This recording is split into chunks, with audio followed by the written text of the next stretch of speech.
What if smartphones were more than just smart? The all-new Google Pixel 6 makes distractions instantly disappear with the most advanced smartphone camera yet. Google Pixel 6. Watch live and local news on a variety of networks from YouTube TV. Try it free. Normally 3, 4, 5 wide as they go through that dogleg. We're about to get underway with the championship race in Xfinity Series.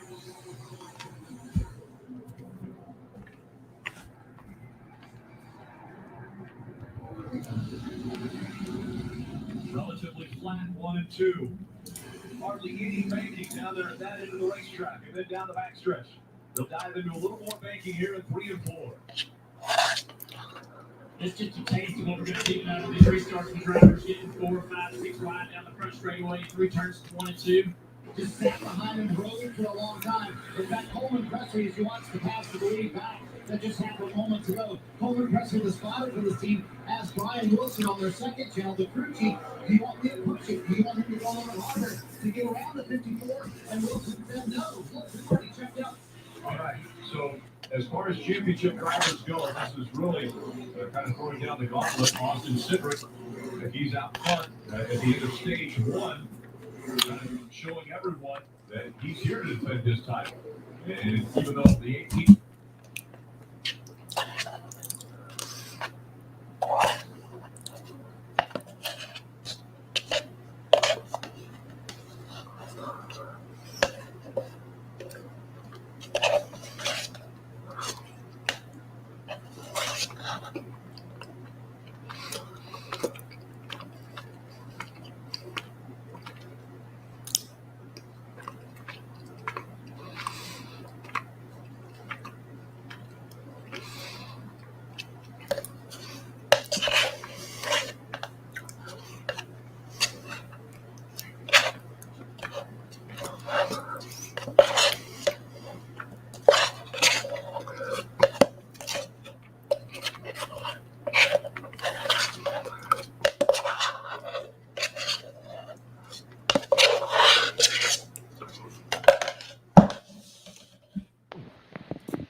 All right. Hope you guys enjoyed that while we were getting some things set up behind the scenes.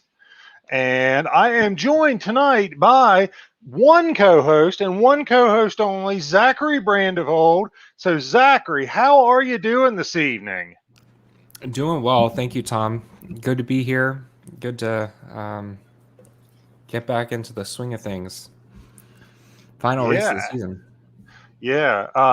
I want to take a moment to do some shout outs to some people. First of all, our good friend Aaron Simmons, aka Simoleons, the life of the party, the man who has been with us from the start. He is taking care of a sick family member this evening.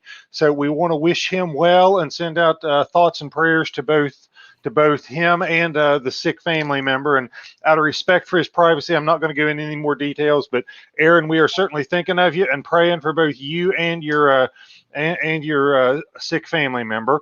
I also want to give a shout out to two friends who just finished, and I mean just finished within like the last 5 minutes, a championship race in their league, Natalie DS and Fred Lucas. And unfortunately, Fred came up a little bit short, but Natalie grabbed the championship. So congratulations to Natalie on the championship. Fred, you were really close. Stick with it, buddy. You're only 18 years old. You got championships coming up. And last but not least, I want to give a shout out to this guy, Palmetto Racing League Cup Series champion, Zach Brandevold. Way to go. A very competitive league, highly competitive. He won it at Atlanta, made a move with about, I think, 4 laps to go, held off a very fast challenger in Irish. But way to go, Zach, buddy. Congratulations. Happy for you. Thank you. And I just want to give you a little kudos because although you don't make preset setups very often, I've gotten a lot of help from this man throughout the season and throughout last season as well. That made me into a better racer. So he dabbles when I ask, and he's always there for me if I need to practice. And I couldn't have done it without your help. So I want to thank you too. You probably could have done it easier without my help. I probably slowed you up, but but congratulations, well earned. You really earned it last year, but the things just didn't go your way in the championship race. But glad you got that championship this year.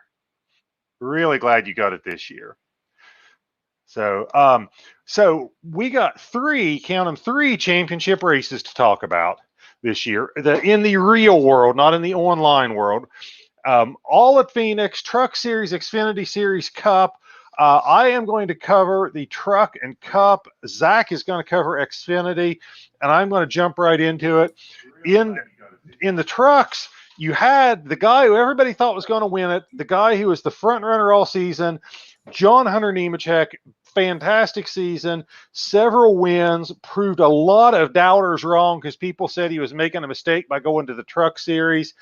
He beat his boss, Kyle Busch, 3 out of 5 times. Fantastic season to John Hunter Nemechek, but the championship eluded him. And that's the good and bad of the playoff format. Is you may not have been the strongest guy all season, but if it's your night that night, you can win it. And likewise, if it's been a great year, but you're off that night, you're going to go home without a trophy. I hate it for John Hunter because he had a great season, but his race is over almost before it started. He had to start near the back. He got damaged. He caught a flat tire. He was 2 laps down, fought back to, I think, a 7th place finish, but just couldn't get there. At the end, it was Ben Rhodes, who thought he had used up the truck trying to get to the front and trying to get by Zane Smith. I think surprised himself by finding out how much tires and how much grip he had left. Made a great move, did not win the race, got up to 3rd place, but he was the highest finishing of the championship for. Congratulations to Ben Rhodes on his win and to the Joe Gibbs organization. Now, if you didn't see it, I am going to post in the comments here, and I hope I can do this without messing things up. You got to see the highlights of Ben Rhodes' press conference. Ben celebrated, and when I say celebrated, I mean he celebrated as soon as the race was over, and he celebrated with some libations, as he called them, the Bud Lights. Okay, and it sounds like you on the radio. Whenever you get into practice. Yeah, he was hilarious. Ben is clearly the happy drunk, okay? There are happy drunks, there are mean drunks, there are mellow drunks, there are all kinds of drunks.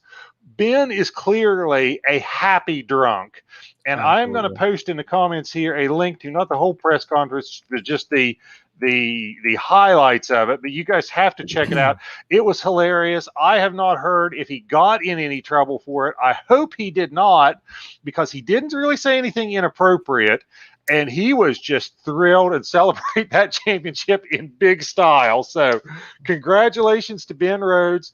I am going to hand it over to Zach to talk about the Xfinity, and actually I think I'm going to grab a beer while he's talking about Xfinity, but Zach, anything to add to the truck race before we start moving on to Xfinity? Yeah, I was just gonna say that I loved halfway through that interview that you said they pulled out the Dasani water bottle and set it out on the table for him. He was like, "You guys think I need water?" I was like, "Yeah." He literally came to the press conference carrying a Bud Light. Yeah. And about halfway through, as he was talking, somebody comes up and swaps the Bud Light for the water bottle. Yeah. Exactly. That was funny as hell. Oh my God, he was so happy, and the sound effects and the facial expressions and the phrases he coined. I'm telling you, if I was that drunk, I would not be that articulate and that his most alcohol is a depressant, yeah, but his mouth sped up when he had a few drinks. You would think he would make a mistake here and there with how drunk he was, but He did not. I would have not been the same. But awesome race. I'm glad to see Ben Rhodes get it done. Although I did prefer John Hunter Nemechek, but it's good to see new people win, and obviously John Hunter will have a shot next year, so we'll have to see what happens. But yeah, anyway, moving on to the Xfinity race. While I let you go get a beer, I'm giving you the full screen, Zach. Adam will love it. Oh gosh, full screen of nothing but Zach. There you go. That's awesome.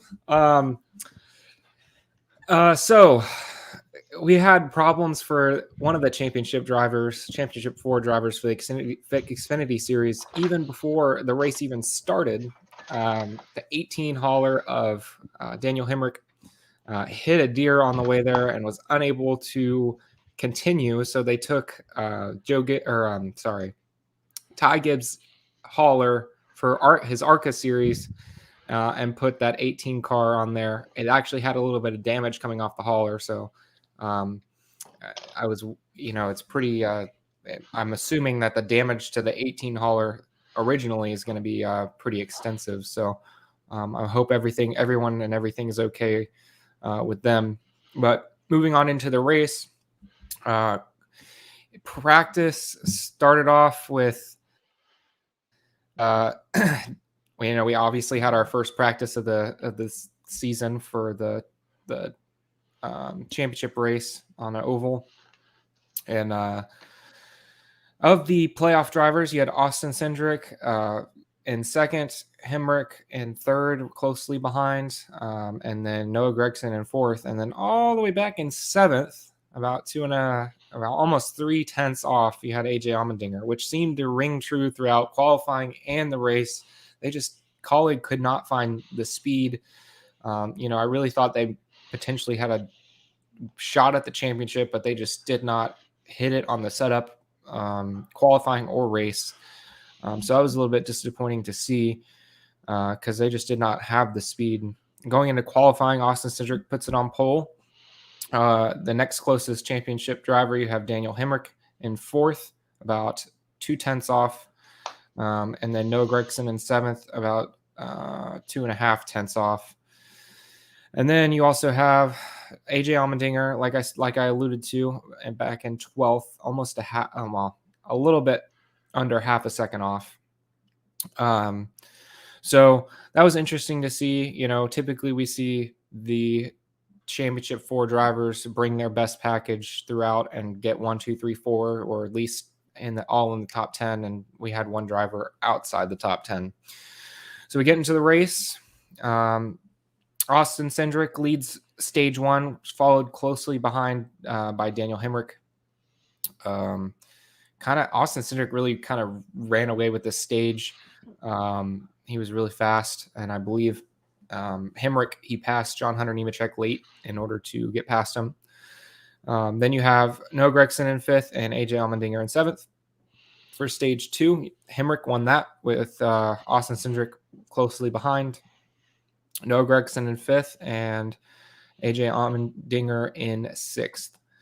And for the final standings, Daniel Hemrick won it and won the championship. He made an absolutely awesome move and going inside of Austin Cendrick.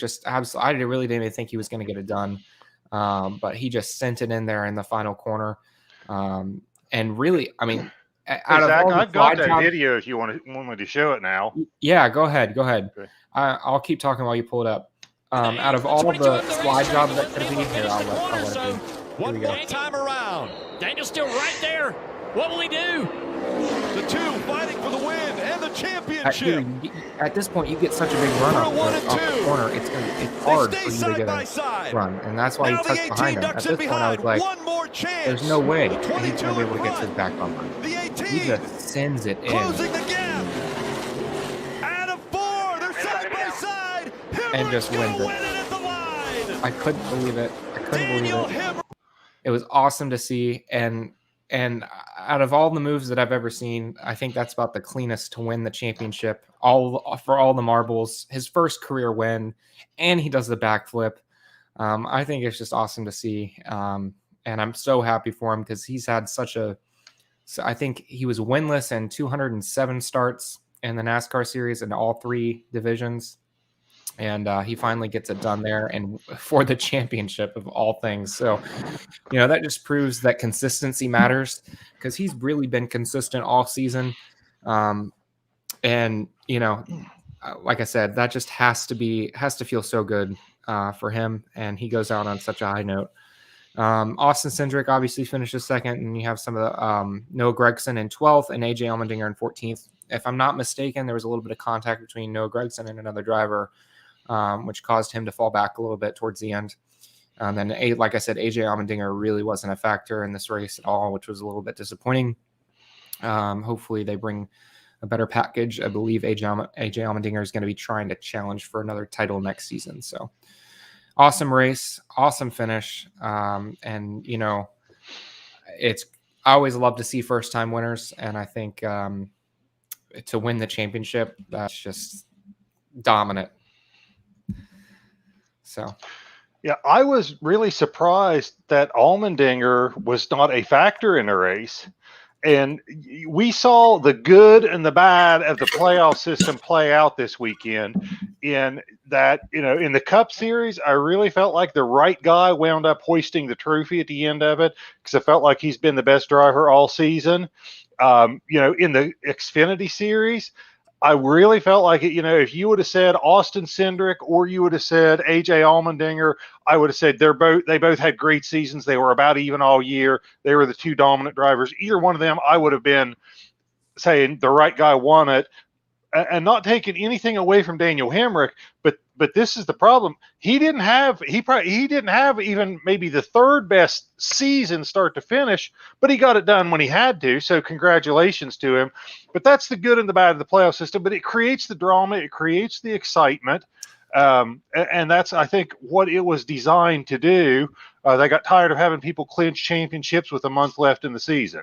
Hold on, Tom. I was gonna on your point. So Daniel Hemrick had 1 win, 15 top 5s, and 21 top 10s with 10 stage wins. Austin Cendrick, for comparison, had 5 wins, 22 top 5s, and 26 top 10s, along with 13 stage wins. AJ Almandinger, 5 wins, 18 top 5s, 22 top 10s, and 11 stage wins. And then Noah Gragson, 3 wins, 13 top 5s, 20 top 10s, and 4 stage wins. So out of those 4, Daniel Hemrick probably would have been I see your point about the wins, but as far as consistency, I would probably put him as 3rd best. Noah Gragson was really hot and cold. He was definitely hot or cold. That last lap move, though, talk to me about that last lap move, because I didn't think he could. If you're going to send it down there and try to get under something, I thought he had to get down there and make the big run in 3. And really, he didn't get there and get beside him until almost the exit of turn 4. I don't know what technique you use or how you drive the track to make that move that late, because you've raced it online. If you're going to get under somebody, you got to get a run going through 3. So yeah, that's a really hard corner to pass on, and I think to a certain extent, Cendrick really kind of left the door open. He was at least half a lane up, if not a full lane up off the white line. I wouldn't say he was really in the top lane. It was more of a middle kind of groove line. And I kind of left the door open for him. And he he put a little bit of his bumper to him, but not that much. And I was really surprised. I was like, if he's going to try and win the championship, he's going to have to send him into the wall or something. But I watched all race, or at least in the last stage. Hemrick was so good into that corner. I think it was something with the brakes or something. He was able to carry a lot more speed into the corner and maintain it throughout the middle and just get such a good runoff. I mean, that was his best corner on the track every single time. And his car was so hooked up towards the end. So let me ask a question about this. With that final restart, okay? Mm-hmm. You know that's what's going to happen.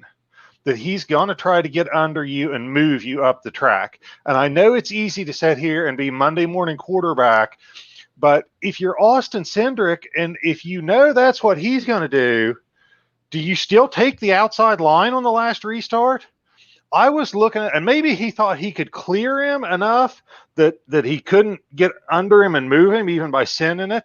But I looked at it and I'm like, if that's the strategy to win the race and there's those few laps left, should Cendrick have picked the bottom on the final restart instead of the top? I was questioning that because I'm like, this really sets Hemrick up to do exactly what he did. I felt like Cendrick kind of played his cards right into Hemrick's hand.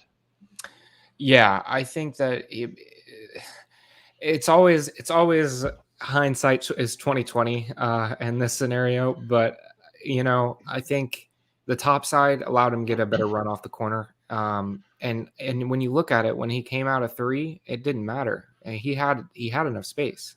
He just, in my opinion, and I don't know if I didn't analyze it too much, but in my opinion, he left the door open a little bit too much coming into 3.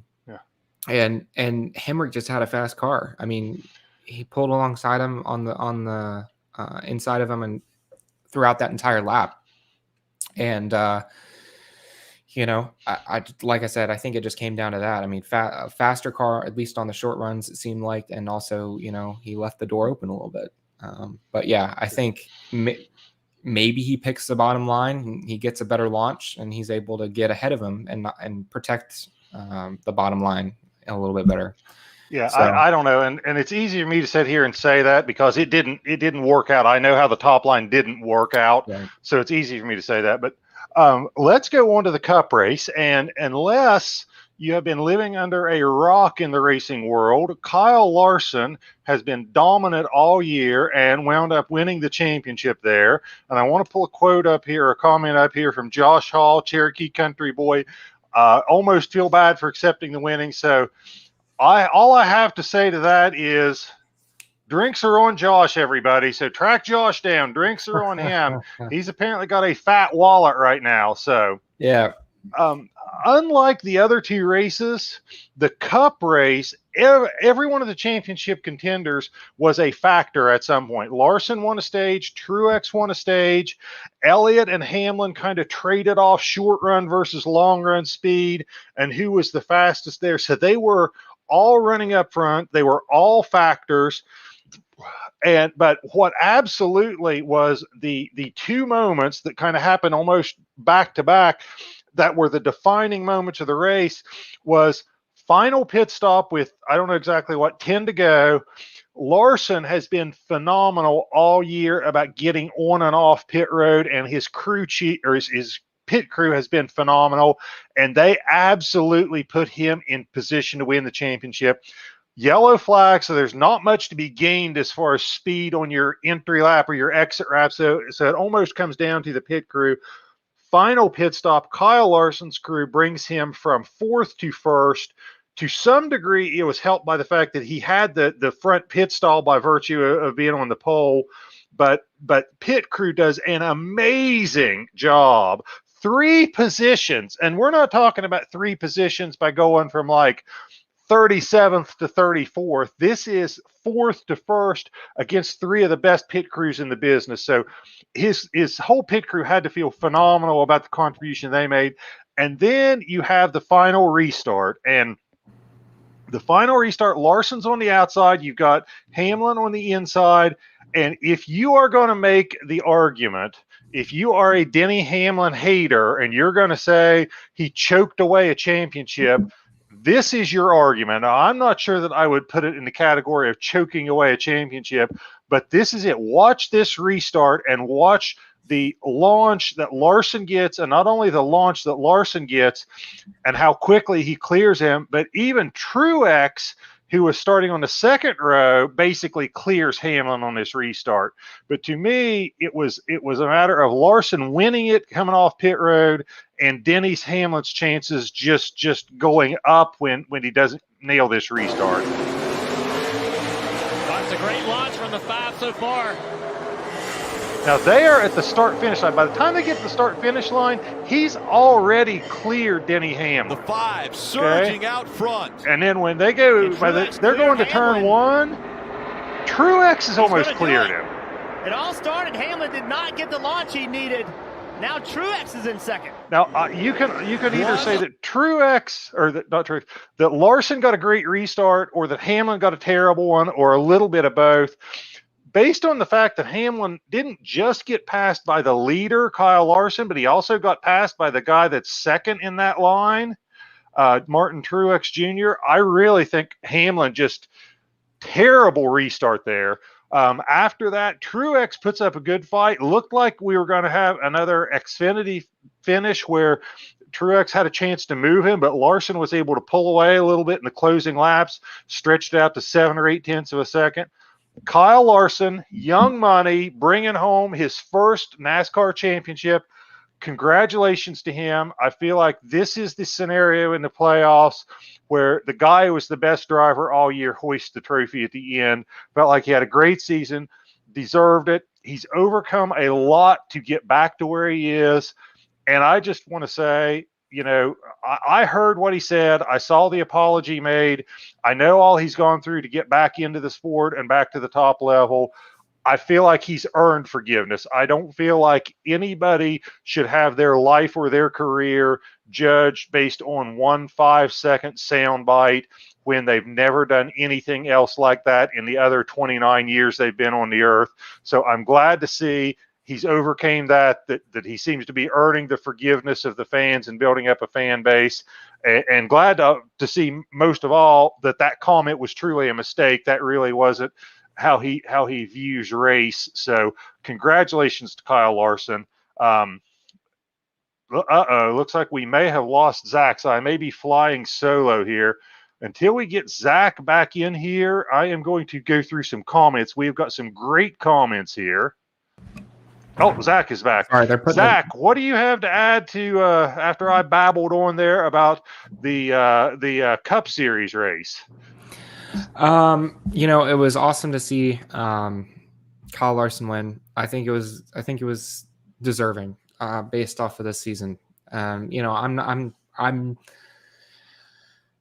I am not a Kyle Larson fan per se. I wasn't when he was with Chip Ganassi. But he has probably the most raw talent out of anyone that I've seen race before. And I think, like you said, it was earned. And he has earned forgiveness. And I don't think that was earned on the track. You know, and I don't think that people should forget, but I do think that through his actions and through his genuineness, that he has earned forgiveness from everyone. And, you know, that goes all the way to, you know, Bubba Wallace talking to him and telling him, because, you know, that is important. That is important. But on the racing aspect, I think that this was not as exciting as the 2 championship races. But I do think that, like you said, the guy that won the most this season was the most consistent, won it. And that's the whole point. You know, I would have loved to see maybe Ryan Blaney get his first championship, or I will say I was rooting for Denny Hamlin. I know there's a lot of Denny Hamlin haters out there, but I was rooting for him. But in the end, it was Kyle Larson, and he gets his first championship. A lot of firsts this weekend, and it's good to see.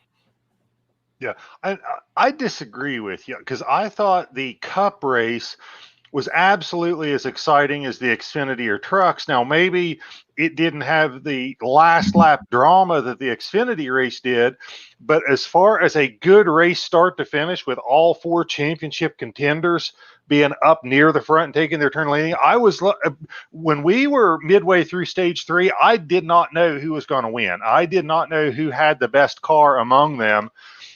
So I thought the Cup race had, as far as a start to finish race, had as much excitement as anybody else. But before we get to the news, Josh has got a comment here that maybe we keep points for stages, but we just keep racing.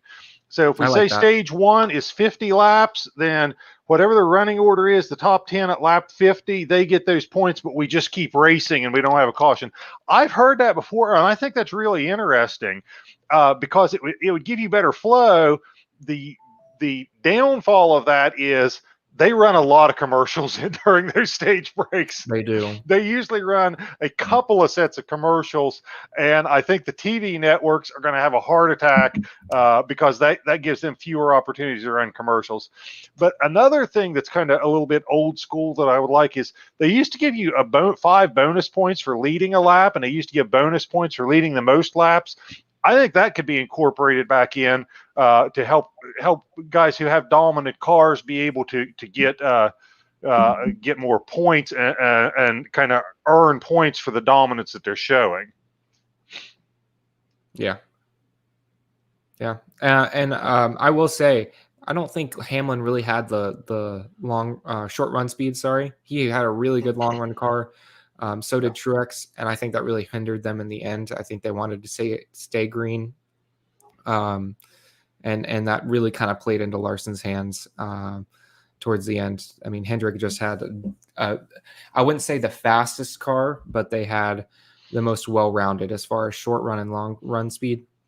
And in the end, the fastest car won, and that was not because. Anyway, yeah, the most well-rounded car, I should say, not fastest, but anyway. Yeah. So we could talk about those 3 races for the next 2 weeks, and quite honestly, we will probably be talking about them for years to come because they were great. But let's get into NASCAR news. So what do we got going on in the news department? Yeah. So as we know, NASCAR is to kick off the 2022 season with the Clash at the LA Coliseum Stadium. So we're racing as maybe Clint, who would say it, Clint Boyer. We're racing in a football stadium, boys. What are your thoughts on this, Tom? I've said before when they announced this that I thought it was a good idea. I think it gets them into a huge media market where NASCAR doesn't have a lot of a presence. And I understand, and maybe this is because of the size of the track, they're going to do it in the style that you see at your local short tracks and dirt tracks all over the nation. They're going to do heat races. They're going to do a last chance qualifier. It is going to be like a Friday or Saturday night at your local dirt track. So I am all for it. I just thought they were more than anything starting already to build the hype when they made this announcement, because they announced it last week. Now a few months ago. Now they're just announcing the format. I think they're just starting to build the hype, but I am all for it. What do you think about this? We will see. I hate to be a Debbie Downer, but from what you just indicated, as far as maybe a local short track race, that would be a lot of fun. I don't know if it'll be a lot of fun in the West, where they don't have that kind of Southern short track Friday night vibes, but we'll have to see. I'm excited at the prospect of the race. I don't know how it would be logistically. So that's another thing as far as, the track layout and how it will eat the tires and stuff like that. But that's why it's a clash race and not a points race. So I'm excited. I think anytime that you add a interesting track in a new environment, it'll be good. But I wish they would maybe go back to North Wilkesboro or some of these other tracks that are old and have history, because I know that they would bring fans to the stands. So hopefully they consider that for the future. All right. The next Mike one. saying no more staged cautions. We haven't had those with debris. Yeah. You know what the problem with NASCAR is? It's the foreign drivers. We got to get these French drivers out of here. Pierre Debris has ruined so many races.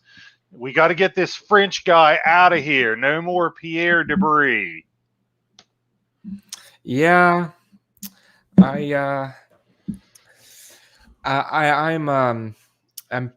I'm a Carl Edwards fan, so that 2016 caution for debris that handed Johnson his 7th title still rubs me raw. Anyway, moving on to the next story. Speedway Motorsports SMI is acquiring Dover Motorsports Inc., the which owns Dover Motor Speedway. What are your thoughts on this, Tom? They own most of the tracks already, if I'm not mistaken, don't they? Speedway Motorsports, I believe they do. Yeah. Yep. Yeah. Not a surprise move, I guess. I don't know that I had any problems with the Dover track or the way that it was being ran or anything. I think if we're going to complain about any tracks, we'd be complaining about the rumble strips at the road courses. I think it's kind of good, the good move for them to bring more of the tracks under their own umbrella, but not a huge story, not a huge surprise. Okay. Yeah, I'm not shocked. I think that SMI is trying to buy a lot of the different tracks. I think Dover is good for their portfolio. Get some more short track events. But in the end, I think when you have a monopoly on every single track, it's going to be difficult for the fans to have some sort of enjoyment because they're there to make money and not appease to the fans as much. So yeah, we'll Flanders, happens. I got to say that Kellogg's car with Tony the Tiger, that was one of my favorite paint schemes. Yeah. Yeah. So the next one is Alfredo is going to have to explore other opportunities as Front Row Motorsports is going to confirmed to field 2 Cup cars for 2022. But Alfredo is out. Who do they fill it with, and what are your thoughts on this one, Tom? You know what? I really did not think Alfredo was ready to run Cup. I didn't think he had a overly successful Xfinity Series career or nothing noteworthy enough for me to say this guy's ready to move to Cup. I was shocked when I saw that he landed that contract. I want to know who his agent was because I'm like, man, that agent did a tremendous sales job. I will say he's got the best nickname in all of racing. Fast Pasta. So I love the nickname. I wish he could have equally successful driving. But now, okay, Front Row has Michael Mcdowell and I can't remember who drives the other Front Row car. But are they Alfredo? I thought they had 3 this year and we're going down to 2. No, they had 3 the year before with David Reagan in the 36. So now that is a spot opening up. Yes. Who else are you going to sign but Matt D? Yeah. The reports are that they want sponsorship money. Alfredo apparently brings, I wouldn't say a bunch, but a lot of money, as well as sponsors. So we'll have to see. Matt currently doesn't really have any sponsors.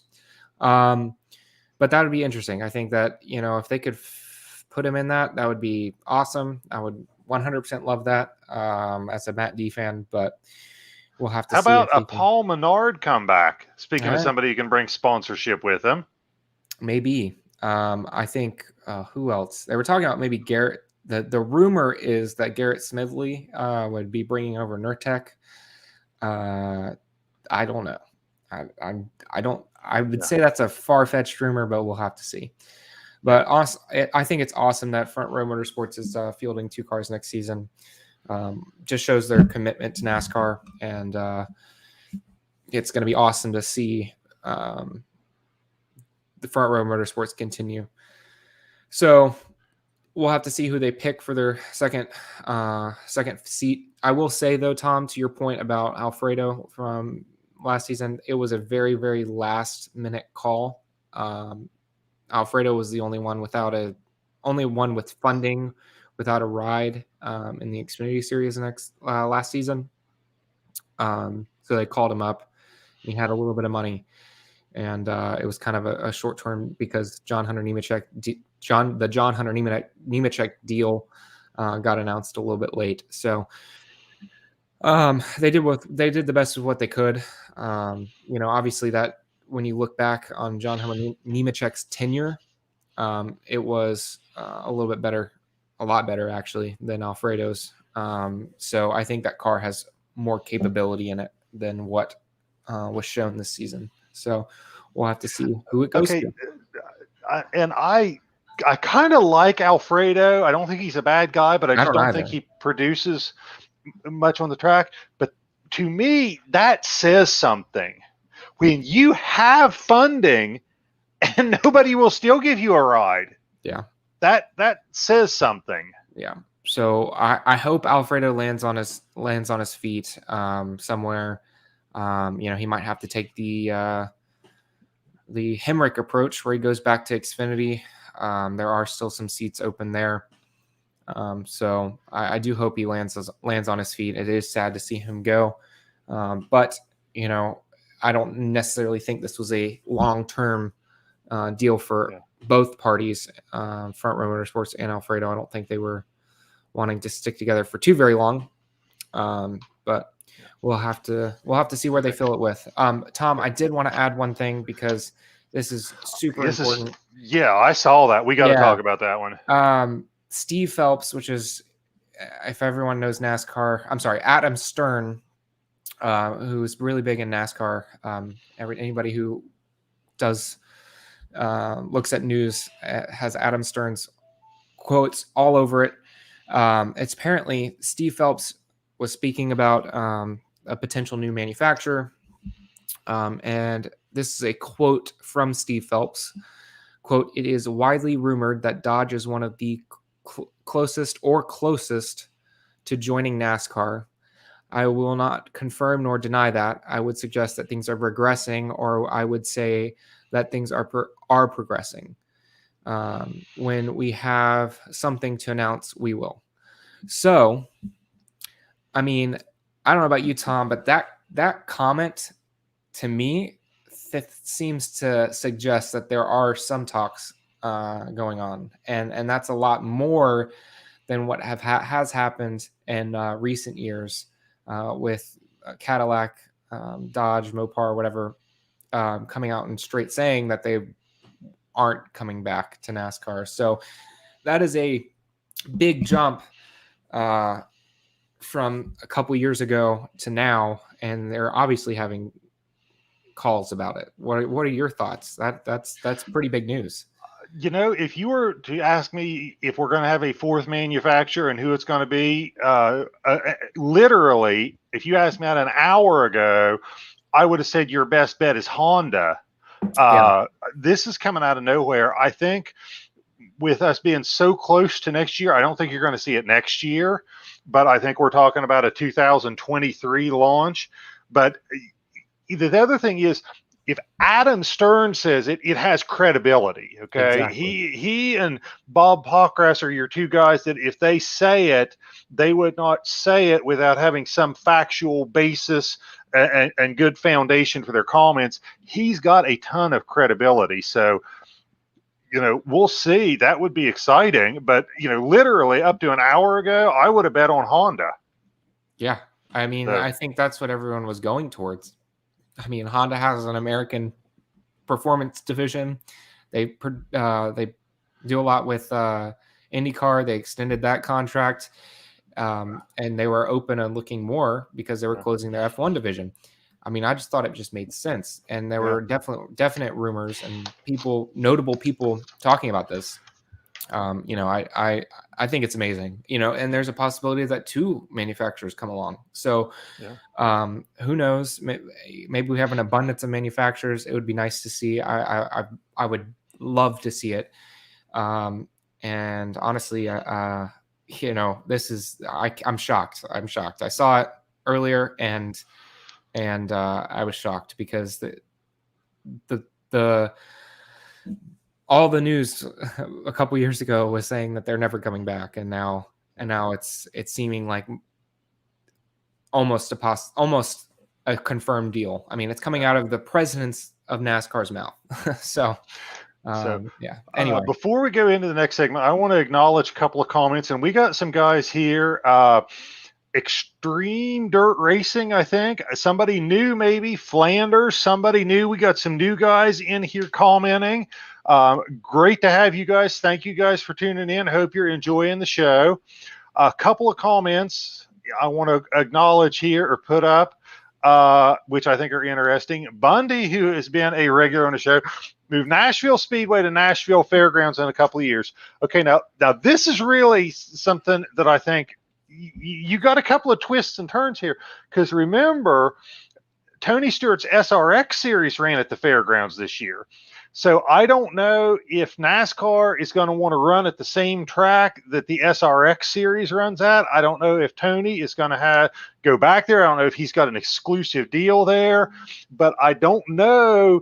I just don't know how that would work with both of them being there. But I thought the race at the SRX series at the Nashville Fairgrounds was a great show.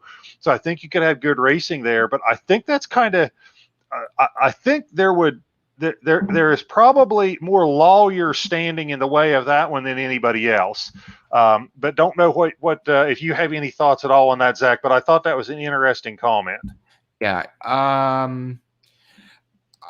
I would say they probably have more of a chance at doing the Nashville road course that the IndyCars used, doing maybe a doubleheader with them than a Nashville Fairgrounds. Because keep in mind, I don't know when they ran this, but I know in one of the Tennessee tracks they were having issues with noise ordinances. So it was a short track that I believe was the Nashville Fairgrounds. I could be wrong, but yeah, I think that they would be better off doing. They'd probably add a road course with the way things are going. So, and Josh Hall says we need a serious American patriot to enter the NASCAR scene and take a stand against global tyrannies, interviews, and paint schemes, and for corporate and not to get some. Okay, Josh, I'm going to present an argument here for you. Okay. Brad Keselowski is as close to that description as you've got. He does a ton to support our military. He's very active with any kind of a military cause he can get involved in. Huge supporter of our troops. Okay, carries the American flag every time he wins. Not afraid to be outspoken, but if that's the mold you're looking for, let's see what Brad Keselowski starts to say in his interviews and what he starts to do when he's got a part owner under his belt, and he's not just a contracted employee.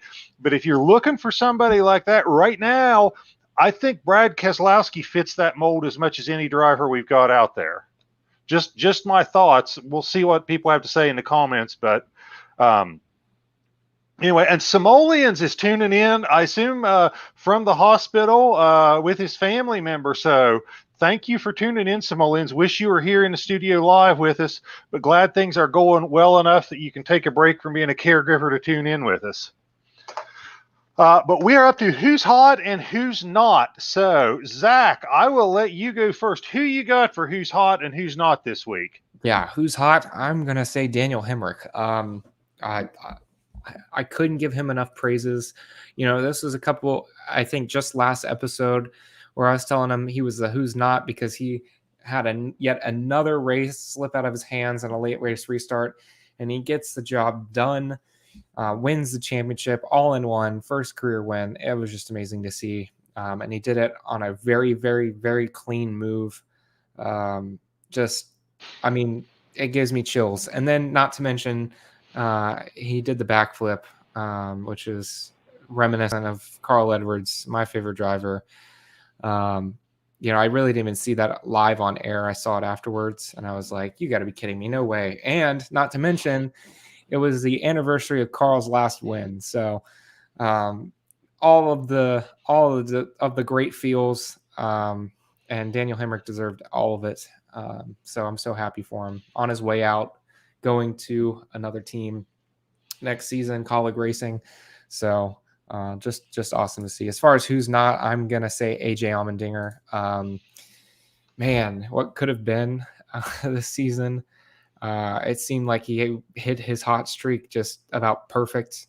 And it seemed like he really found his groove on the oval courses. And, he had a really good challenger in Austin Cendrick for the road courses as well. And he won head-to-head against him several times too. So I just thought coming into the playoffs, he got those wins. He got some wins in the playoffs, I think, if I'm not mistaken, or several really good finishes. And I thought for sure he would be more active in this final race. And it just was really disappointing. And that has to be a blow to Colleague Racing, and it has to be a blow to AJ Almandinger, who really, I thought they thought was this year. Obviously you're going to have AJ come back next year, but to be in this good of a position in the Final Four and just not be a factor is really disappointing. So that is my who's hot for this, or who's not for this week. Okay. All right. For my who's hot, I am going with who's hot, Zachary Brandevold, Palmetto Racing League Cup Series champion. Now, if I am not mistaken here, Atlanta, very draft dependent track, very hard to break away from anybody. You kind of did this in dramatic fashion, but very clean fashion. I think the guy in front of you opened the door a little bit with, was it 4 to go, and you got under him. Yeah. And then once you got under him, you grabbed the lead and you pretty much just slammed the door for the last 4 laps. And what did you win that thing by 0.2 of a second? Not even. On the final lap, he tried going really low on the apron, and then he realized that wasn't going to work. I lifted perfectly, got back on the throttle perfectly. He went to my outside and realized that he wasn't going to have the momentum coming off. So yeah, it was really, really close, bumper to nose. But yeah, awesome finish. I couldn't have a better finish. Not wrecking anybody and still coming out with the W. So thank you. So for my who's not, unfortunately, I got to go with my other co-host, Aaron Simmons, who is playing caregiver to a family member in the hospital. So very unfortunate. So Aaron, you're my who's not this week, but you're also the person going to be receiving the most prayers from me this week. So yes, prayers out to Aaron. Couple of things I do want to say that I almost tried to work into the who's hot and who's not. Excuse me. Couple of Pete drivers that didn't win the championship that I thought were pretty class acts. Martin Truex, and there's a picture of him on Twitter going up and congratulating Rick Hendrick on the championship. So Martin Truex, I thought a very class act. And Austin Cendrick, I thought was a class act, at least in the interview that I saw after getting the bump and run pulled on him. He was obviously disappointed that he didn't win, but didn't cry about it, didn't complain, didn't raise hell or anything. I think he understood that with everything that was on the line, that's what you have to expect. Probably would have done it himself if the roles were reversed. But I thought Austin Cendrick was a class act in the interview. So I wanted to throw those out there as my also kind of who's hot a little bit. 100% agree. Yeah. Okay. That was great. All right, so here we go with green flag, red flag. Okay, so Zach, do you want to host this one or do you want me to? Because this is normally Aaron's segment. I know. I can do it. All right. Yeah, why not? All right, so viewers, give us your green flag, red flag takes on these. Yes. So green flag, red flag, question number 1. The best moments for the championship weekend. Green flag, it would be Daniel Hemrick's bump and run. Yellow flag would be Ben Rhodes' post-race interview, and red flag would be Kyle Larson's final pit stop. These are very, very hard. Oh my gosh. What do you say, Tom?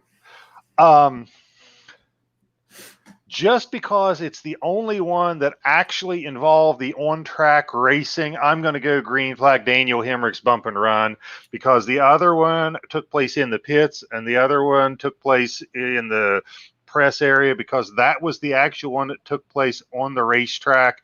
I'm going to go with Daniel Hemrick. Dang it. That's what I was going to say too. I don't want to be the same. Well, you can agree with me. That's fine. Everybody's agreeing with me. See, look at the comments. I would say green flag. It's not because any of these. I mean, Kyle Larson's final pit stop was absolutely amazing. I mean, to be under that amount of pressure and do like an 11-7 stop after all the regulations and everything brought him down to closer to 12, 13 seconds. Absolutely amazing. Hands down. Couldn't. I mean, that is just like the nail in the coffin kind of stop. And obviously Ben Rhodes' post-race interview, I love that so much. I can't even tell you, but I'm definitely going to have to say green flag for Daniel Hemrick's bump. I wouldn't say really bump and run. It was more of like a tap and run. But yeah, that was amazing. And I've already given him so much praise. So that's why I was really iffy on that one. I'm going to post the link to not the whole thing, but the highlights of the Ben Rhodes press conference. I'm going to post it in the comments. Don't tune away from us, but when we're done, you guys got to watch that. It is hilarious. Yes, Mike, we did say yellow flag. Yeah. Just this one, though. So moving on to the next one, green flag, red flag, question number 2. Who is the best post-championship winning interview, Brad K in 2012 or Ben Rhodes this weekend? What do you say, Tom? I'm going to say, let's say that Ben Rhodes is green flag and Brad Keselowski is red, so that we can have it. I got to say Ben Rhodes. I got to say green flag. I'm going to agree with you. I thought this was amazing just because it seemed to go on literally forever. I only remember certain moments of the Brad K one, but Ben Rhodes, they just kept interviewing him, and it was just so funny, his responses. And I think they cut half of it on some of the highlights because they just posted a little highlight thing. They cut most of it. There is a 19-minute video of the whole thing that I watched, but yeah, the highlights are great, and it's like he called his shot, okay? Because he came up first. This is going to be the weirdest press conference ever. That was his opening statement. Yeah. Whenever you have that opening statement and you got a drunk guy that just won his first championship, it's got to be it's going to be weird for sure. We could do a whole show on that one. And he looks over at his wife and he's like, "You look really embarrassed right now." But he doesn't stop. When he knows his wife is embarrassed by his behavior, and he doesn't stop at all. Like I said, I don't know who got him the water, but that was my favorite part. I don't know if it was the assistant or whatever got him the water. He was like, "Are you guys? So you're trying to tell me something?" Or okay, my favorite part, if we're going down this path, was he's got the checkered flag draped around him, and at some point he grabs it and starts flapping it, and he's like, "I got championship wings." I'm going to make a prediction. Next year, he's sponsored by Bud Light. I hope so. I hope they see that and they see the commitment. That would be great. Yeah. Josh Hall saying he did not see it. The link's there. You got to watch it. Oh my God, it's hilarious. And I totally support him. He was celebrating. He was having a good time. He wasn't belligerent. He wasn't mean. He didn't say anything inappropriate. I hope he gets in zero trouble for that, because it was just pure drunken joy. Yeah, there's no way you can penalize the man. He just won his first championship. He was just having the time of his life. He didn't say anything inappropriate, anything wrong. And that is like the most important thing. Like, oh, just lovely. But anyway, we could talk about that for ages. Let's get on to the third one. Green flag, red flag, question number 3. Did Kyle Larson get a great restart, green flag, or did Denny Hamlin get a terrible restart, red flag? Okay, do we want to watch this one again? Okay, let's watch this one again, just because we need to get banned, because we haven't got banned this week. That's a great haven't launch taken from the screen down so yet. far.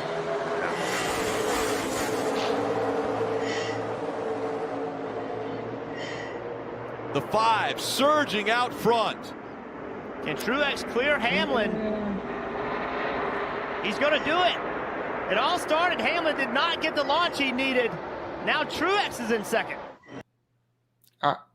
All right, so there we go. So you go first on this one. Yeah, I won't say man. I think he got a bad restart. I really don't think it was a product of Kyle Larson's start as much. although he did really get a good restart. I think it was mainly down to his car setup being a more long run setup. I just don't think he was prepared, and obviously the bottom lane is not really the preferred lane.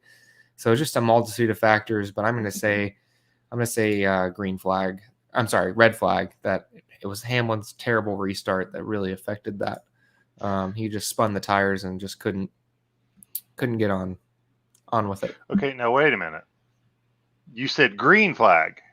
No, I said red flag. I changed. Oh, red it. flag. Okay, Yeah. red flag. Yeah. I got to go red flag by the fact that the guy who was in the second row on the outside got around him too. So I think Hamlin just got a terrible restart. Yeah. And he got a terrible restart at the point in the race when he needed it the most.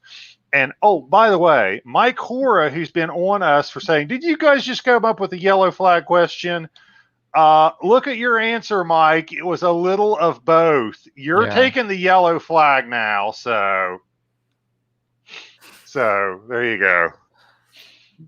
Yeah. Like I've been saying, I don't think Hamlin ever had a shot at that, to be honest with you, but that's just my opinion. But Larson has had great restarts all year too. Yeah, I mean, he's kind of becoming. Remember how Kyle Busch used to get these phenomenal restarts every week?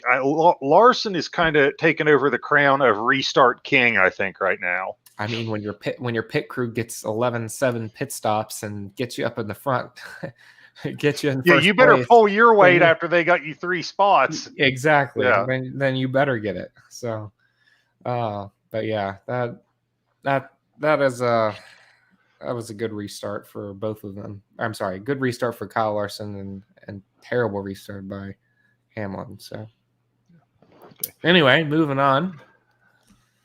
I think we got review of the season, maybe. Okay, so here's what I want to say to start with. First, especially since we are missing our partner this week, I think we got to set the stage that we got to do another show next week to kind of recap the season and maybe to pull out some of our favorite moments from the season. Okay. So I want everybody to try to tune in next week. And when we tune in, we probably won't be able to pull up all the videos, but just think about your comments of what you thought were some of the best moments from our first season doing this.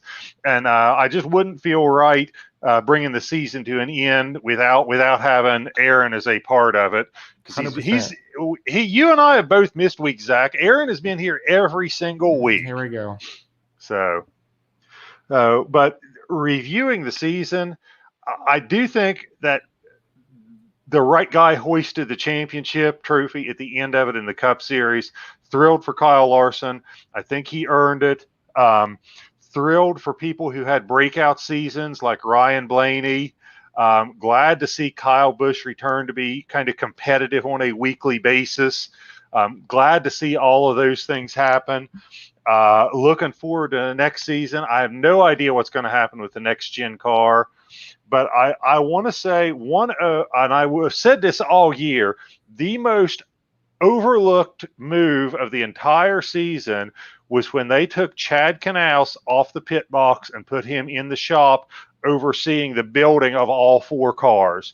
I really think that paid dividends and led to this fantastic season that the whole Hendrick organization had this year. I'm gonna say I'm going to go with the same organization, but I'm going to say when they merged engine departments with RCR, Hendrick and RCR merged engine departments. I think that was the biggest move, but that's just my opinion.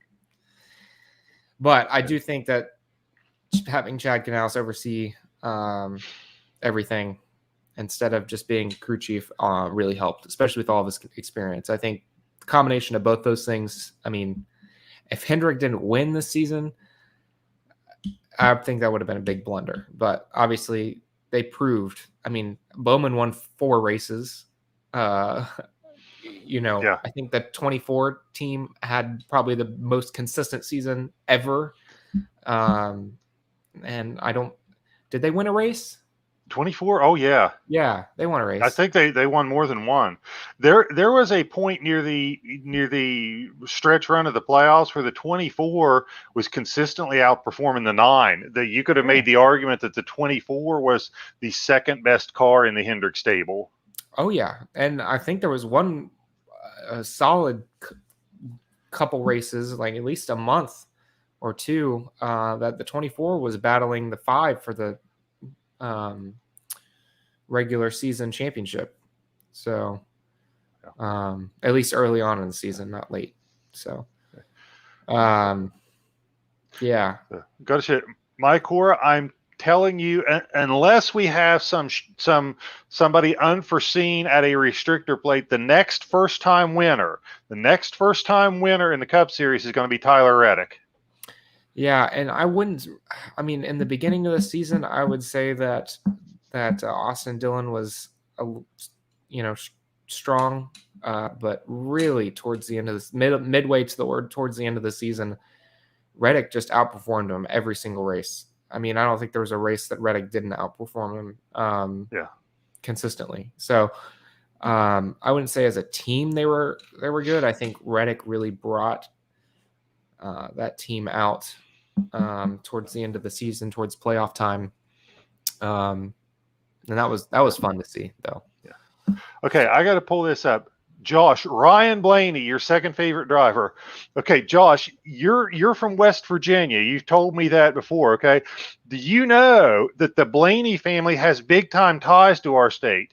Ryan Blaney's uncle, Dale Blaney, who was a really successful sprint car driver, he played college basketball for WVU in the mid-'80s, back when WVU was in the Atlantic 10 Conference, which hasn't existed for God knows how many years. He was Atlantic 10 Player of the Week or Player of the Month. He was all conference. He got drafted by the LA Lakers, I think the 4th round. He was a really good college basketball player. That is how I became a Ryan Blaney fan, is because of the ties that his family, and specifically his uncle, has to our home state. So look up Dale Blaney as a basketball player at WVU. But I thought it's really cool that that he was able to blossom in 2 sports. But yeah, that whole connection with his uncle and WVU, that is what made me a Ryan Blaney fan. Little piece of trivia. So, anyway. All right. You want to make any more comments on the season, Zach, or do you want to move on to our white flag? I think we should save all of our comments for next with Aaron. Okay. Or at least mine. I'm gonna save mine. So, yeah, I'm good. Let's move on. All right, white flag. What do you got to say as our final comments? Oh man, I just want to say. Well, I'll leave that for next week. I would say that, it's going to be interesting, some of these silly season moves. There's not a lot left, but there are some key people, key lower tier people that are still have yet to be filled. So I think that it's going to be interesting to see where everything falls, and the how the new car is going to enable some of the smaller teams to maybe potentially perform a little bit better.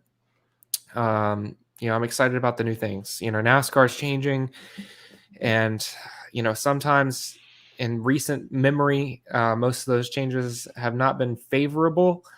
And I think anytime there is some change, it's an effort, hopefully, to get better and to learn from mistakes. So hopefully they can do that for next season. And I think the most interesting news, and out of maybe this entire season, is Dodge is potentially coming back. So that is amazing news, because I think every NASCAR fan's dream is for Dodge to get back into NASCAR. So that's awesome. But that's my white flag. Okay. All right, hold on just a second. I want to make my closing comment here, just as I just want to talk to our viewers and just say thank you guys for tuning in. We've picked up some. I think we probably lost some. You guys have made the show so much more interesting and entertaining and fun for us. Some of you have shared some really details of your life that have made me feel really close to you, and hopefully that we've been able to share some of your good times with you, and maybe we've made some of your bad times easier to get through. But I just want to give a shout out to our viewers for being so connected with us and tuning in every week and giving us their thoughts and opinions and sharing what is going on with their lives and everything. So I want to give a shout out to them, and I want to. I will say while you're putting that up, I'm going to put a link in here for Josh. This is the Dale Blaney WVU Hall of Fame, whatever you say, bio or something on the WVU Hall of Fame thing. But check it out. Yeah, he's got big time ties to our state. He looks nothing like he does now. If you looked at the picture of Dale Blaney there and looked at a picture of him now, you'd never believe they're the same person, but they are. I will say I want to thank everyone as well. I was going to say that for next week, but I do want to thank everyone. And I will say, and I don't know, we haven't really discussed it too much, but I think we're working on our next steps for. Uh-oh, I think you froze, Zach. I think he's freezing to keep us all in suspense. Sorry about that. I said we're still working on our next steps for this off season. We have some interesting ideas that we're running around. If y'all have any ideas, please leave some comments as to what we should do this off season, to kind of maybe potentially still put out some content here and there, and to keep you guys engaged. So we'll keep you guys updated, and we'll always look at your input as well. Because we want to know what our fans want as well. So, yep. All right, and with that, I think we are ready to say goodnight to you guys. So, yeah. Take Please it easy, next guys. week. Hope you all have a great week, and we will catch up with y'all next Tuesday at 9 o'clock. Thanks for tuning in. Thank you, guys.